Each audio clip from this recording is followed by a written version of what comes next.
বজরংবলী মন্দিরে পুজো দিয়ে পাণ্ডবেশ্বরে নির্বাচনী প্রচার শুরু করলেন নরেন্দ্রনাথ চক্রবর্তী। সারলেন জনসংযোগ ও ডোর টু ডোর ক্যাম্পেন। ভক্তি আর জনসেবার মেলবন্ধনে পাণ্ডবেশ্বর। আজ শ্যামসুন্দরপুর ঝরিয়া ডাঙ্গাল বজরংবলী মন্দিরে পুজো দিয়ে নির্বাচনী প্রচারের শুভ সূচনা করলেন পাণ্ডবেশ্বরের ভূমিপুত্র নরেন্দ্রনাথ চক্রবর্তী।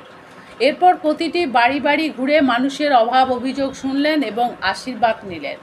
মানুষের ভালোবাসা ও বিশ্বাসই আমাদের লড়াইয়ের শক্তি। 2026-এর বিধানসভা নির্বাচনকে সামনে রেখে ময়দানে নেমে পড়েছেন প্রার্থীরা। আজ সকালে পাণ্ডবেশ্বর বিধানসভা কেন্দ্রে তৃণমূল কংগ্রেস প্রার্থী তথা বিদায়ী বিধায়ক নরেন্দ্রনাথ চক্রবর্তী তার নির্বাচনী প্রচার কর্মসূচি শুরু করলেন আধ্যাত্মিক আবহে। এদিন সকালে তিনি প্রথমে শ্যামসুন্দরপুর ঝরিয়া ডাঙ্গাল বজরংবলী মন্দিরে উপস্থিত হন। সেখানে নিয়ম মেনে পূজা অর্চনা করেন এবং এলাকার মানুষের মঙ্গল কামনায় আশীর্বাদ প্রার্থনা করেন। মন্দির থেকে বেরিয়েই তিনি সরাসরি চলে যান সাধারণ মানুষের মাঝে। ডোর টু ডোর বা বাড়ি বাড়ি গিয়ে প্রচার চালান তিনি। এলাকার প্রতিটি গলিতে ঘুরে সাধারণ মানুষের সঙ্গে করমর্দন ও কুশল বিনিময় করতে দেখা যায় তাকে। জনসংযোগের সময় তিনি কেবল নিজের কথা বলেননি, বরং স্থানীয় বাসিন্দাদের অভাব অভিযোগ মন দিয়ে শোনেন। অনেক ক্ষেত্রে বয়স্ক মানুষদের আশীর্বাদ নিতে এবং তাদের দীর্ঘদিনের সমস্যার কথা ডায়েরিতে নোট করতেও তাকে দেখা যায়। প্রচার চলাকালীন নরেন্দ্রনাথ চক্রবর্তী জানান যে বিগত বছরগুলোতে তিনি মানুষের পাশে থেকে কাজ করেছেন এবং আগামীতেও উন্নয়নের এই ধারা বজায় রাখতে তিনি সাধারণ মানুষের পূর্ণ সমর্থন প্রত্যাশা করেন।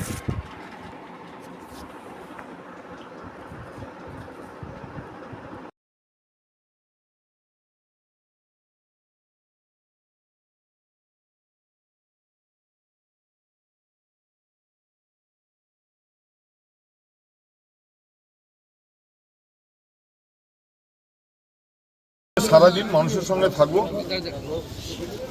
মানুষের দরজায় দরজায় যাব, মমতা বন্দ্যোপাধ্যায়ের কথা বলবো, মানুষের কাছে আশীর্বাদ চাইবো।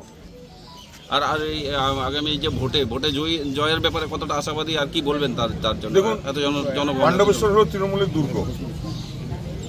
পাণ্ডবেশ্বরের মানুষ, পাণ্ডবেশ্বরের তৃণমূল কংগ্রেসের কর্মীরা একদম তৈরি হয়ে আছে। হ্যাঁ, পাণ্ডবেশ্বরের মানুষ দেখেছে যে 5 বছর ধরে মানুষের পাশে ছিলাম, মানুষের সঙ্গে ছিলাম, মানুষের বিপদ আপদে ছিলাম, মানুষের সুখে দুঃখে ছিলাম, মানুষের আনন্দে ছিলাম, উৎসবে ছিলাম। সুতরাং জিতের ব্যাপারে, জয়ের ব্যাপারে পাণ্ডবেশ্বরের কর্মীরা একদম তৈরি হয়ে আছে।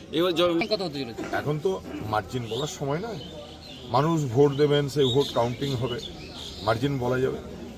ঠিক আছে, তবে একটা কথা বলে রাখি যে পাণ্ডবেশ্বরের মানুষ 5 বছর আমাকে পাশে পেয়েছেন।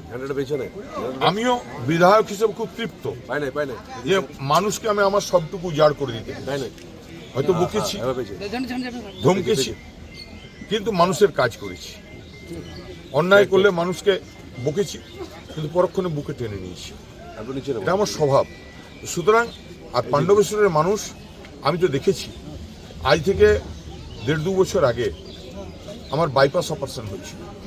তখন দেখেছিলাম গোটা পাণ্ডবেশ্বরের সমস্ত মন্দিরে, মসজিদে, গির্জায়, গুরুদুয়ারায় মানুষ আমার জন্য আমার আরোগ্য কামনা করে পুজো করেছিলেন, ঠাকুরের কাছে দোয়া করেছিলেন, এবং তার জন্য আমি 100% সুস্থ হয়ে মাঠে নামতে পেরেছি।